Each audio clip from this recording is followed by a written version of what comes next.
Sa batayan ng Philippine Statistics Authority, maituturing na mahirap ang isang pamilyang may 5 miyembro kung ang buwan ng kita nito ay mas mababa sa 13,873 kada buwan.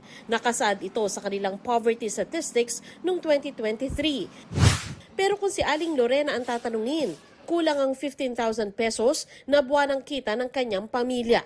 Ang pamilya ni Lorena ang tinatawag ng Philippine Institute for Development Studies o PIDS na low income but not poor. Isang kaig santo ka.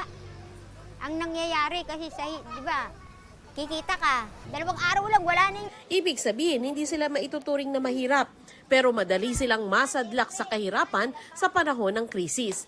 Ayon sa PIDS, nasa 10.9% lang ang kasalukuyang mahirap sa bansa base sa 2023 data. Pero higit na marami o 30% yung vulnerable o pwedeng maghirap sa isang iglap. Kung low income po kayo, ang bandang nasa 40% ang chance na kayo ay maging mahirap. Isang mangyayari, bababa sila o magkaroon ng sakit sa pamilya, magkaroon ng isang sakuna like bagyo, o kaya mawala ng trabaho, o kaya ngayon naririnig natin na ang tumataas ang presyo ng mga bilihin dahil sa giyera sa gitnang silangan. Sabi ng DSWD, binabantayan nila ang kalagayan ng middle-income families. Pinunto rin nila na hindi lang dapat income ang sukatan ng pag-aaral ng kahirapan. Nakatuon po yung pag-aaral sa income-based measures ng vulnerability. Mas maganda rin po sana kung nabigyang pansin yung iba't ibang salik tulad ng access sa quality service, education, kondisyon ng pabahay.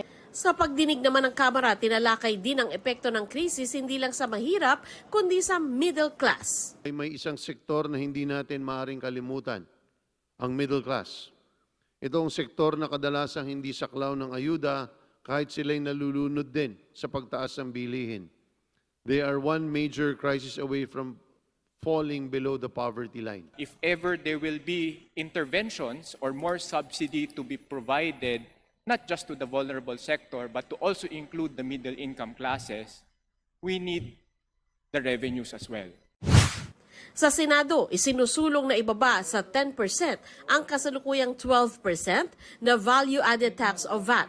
Ayon kay Senador Bam Aquino, layo ng panukalang matulungan kahit ang middle class na ayon kay Aquino ay hindi nakakakuha ng direktang tulong mula sa gobyerno. Sa pananaliksik ng GMA News Research, ang Pilipinas at Indonesia ang may pinakamataas na VAT sa buong Southeast Asia na 12%. Pinakamababa naman ang 2.5% VAT ng Timor-Leste, habang ang Brunei ni walang VAT. Hinihingan pa namin ng komento ang Department of Finance sa panukalang ibaba ang VAT. Sandra Aguinaldo, GMA News.